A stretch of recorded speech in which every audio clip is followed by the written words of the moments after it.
Good morning, everyone. As I begin, I just want to express, first of all, my appreciation to you as news outlets for the way you've handled this very delicate matter. I know a lot of your organizations had information early on, and you've, I think, treated this whole matter with respect, and that's not lost on me, not lost on council or my office. So to you as professionals, I want to say thank you for the way you have conducted yourself in these hours, so thank you. Late yesterday, I received the devastating news that Councillor Jason Schreyer has passed away. Our council is shocked to hear of his death. And on behalf of all of City Council, we extend our deepest condolences to Councillor Schreyer's wife, Sarah, and family, his parents, the Honourable Ed and Lily Schreyer, and their family as well at this almost unbelievable news. Jason and I were elected at the same time in 2014, and so we've been on council together since that time through subsequent elections and re-elections. I've always appreciated working with him. He's a passionate advocate for people's affordability, to make sure people can afford to live in Winnipeg, and that we work hard to make city services affordable for people. I know he was working on a project in his ward, in the Elmwood East Kildonan ward, related to food security, and looking at a parking lot that's available to try to make that more than a market, a distribution for food. That was a project he was passionate about, so that people that couldn't afford groceries would have a place to access food. He would often talk, as those of you that follow council know, he would talk regularly about the impact of construction inflation on city costs. And it came to the point where we would joke with him, and we would just kind of almost time the meetings to see how many times Jason would talk about construction inflation, and we would laugh, but his greater point was this, is that the costs of city services and public services are going up, and there's reasons for it, and he really wanted people to understand the reasons for the increased costs. Jason comes from a family dedicated to public service, a legacy that his parents set and Jason carried on, serving citizens in elected office. He was re-elected, elected in 14, re-elected twice, which says a lot about people's confidence in him to represent them and to serve them. I'm thinking also of several of my council colleagues today, some of whom are really close to Jason. They were good friends with Jason.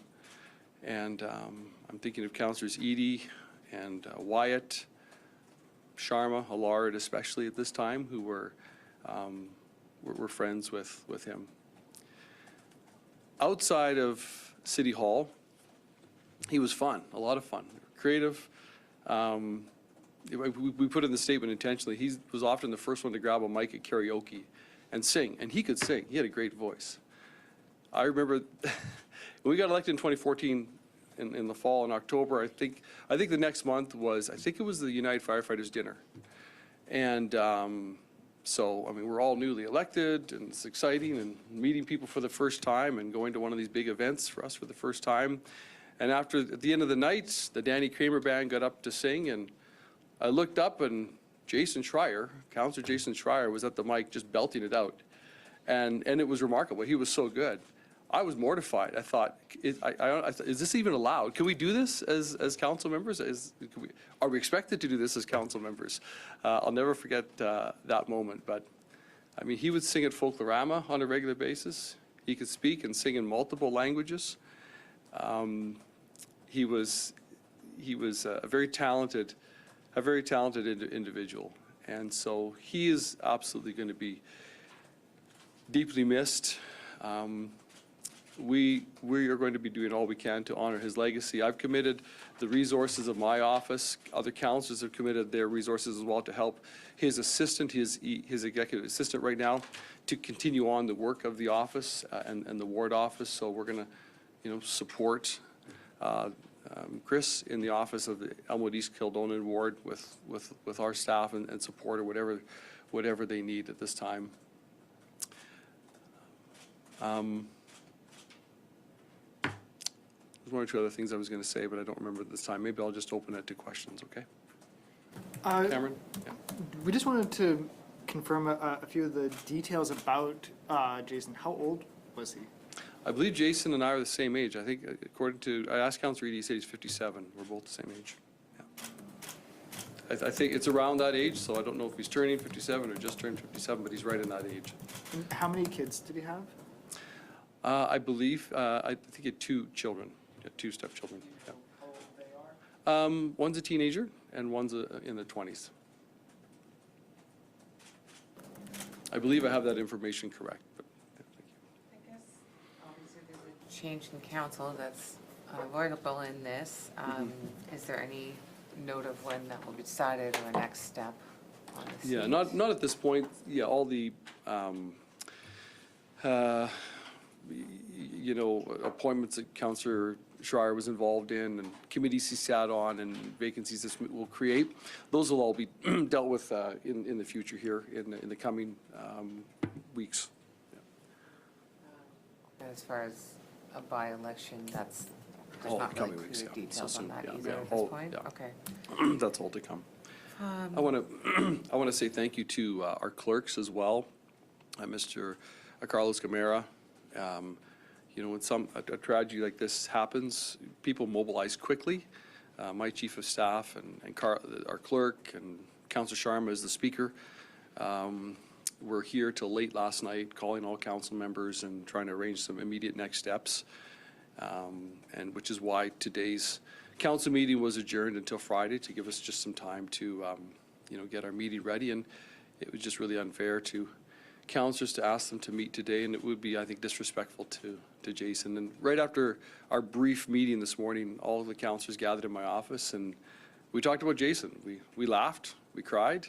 Some of them told some good stories. We just really, we want to honor our colleague.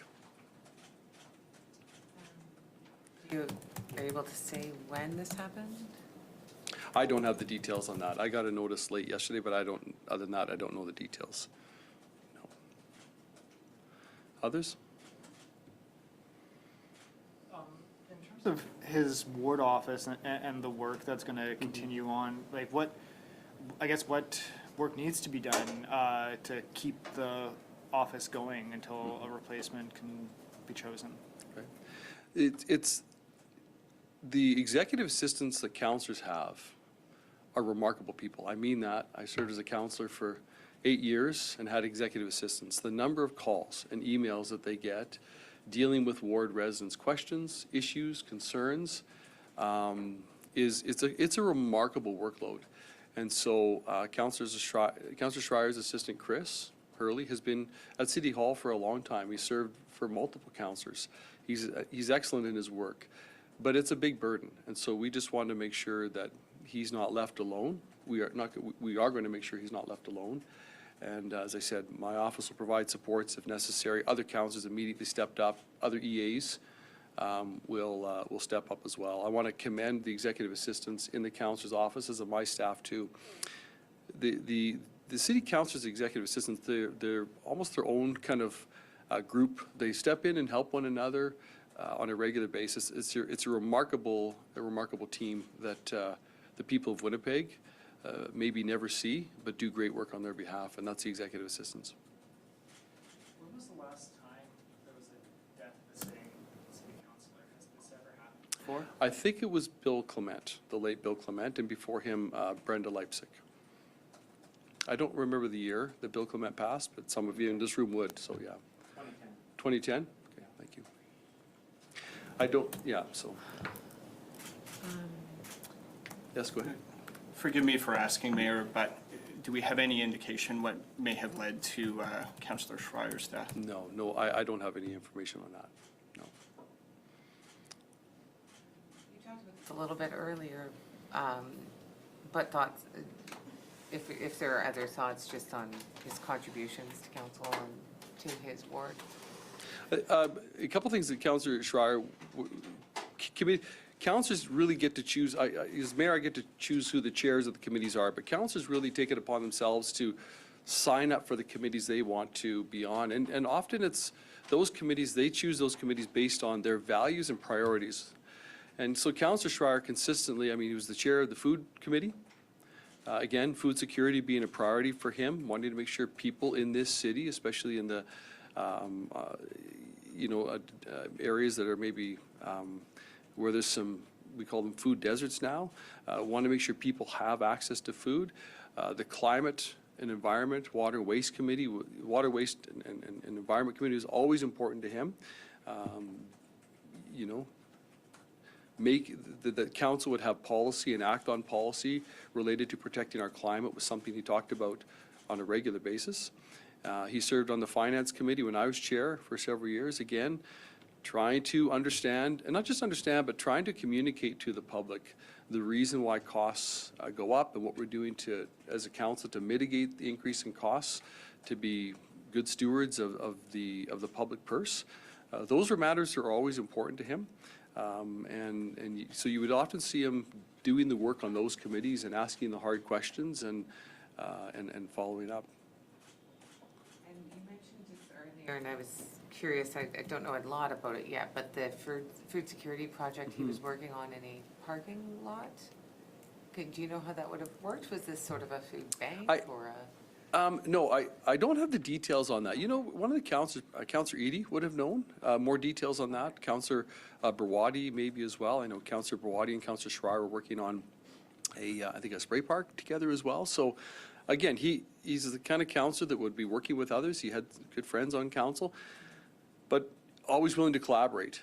I was with him in February. The last time I was at an event in his ward with him was at a winter carnival in February on a cold day, but he was there supporting, and there were sleigh rides for the kids and curling and skating and hot dogs and hot chocolate, and he was out there getting hugged by the people he represented and checking in with them and talking to them, and it was, you know, he was right in his element with the people he served. Remember what song he sang with the firefighters? Cameron, it's funny, I was trying to remember in my office before I came down here. I bet you one of our counselors would know, but he nailed it. I kid you not, like, he was a good singer and could dance remarkably. My wife and I were at Folklorama several years ago, and we were at one of the pavilions. It might have been the Indian Pavilion. And we were sitting, and as elected officials, they put us near one of the front tables. And I didn't know, lo and behold, the dancers come out, and Councillor Schreyer's right at the front leading the dance, an Indian dance, and it was perfect. He's just impressive, the man of many, many talents. How many languages?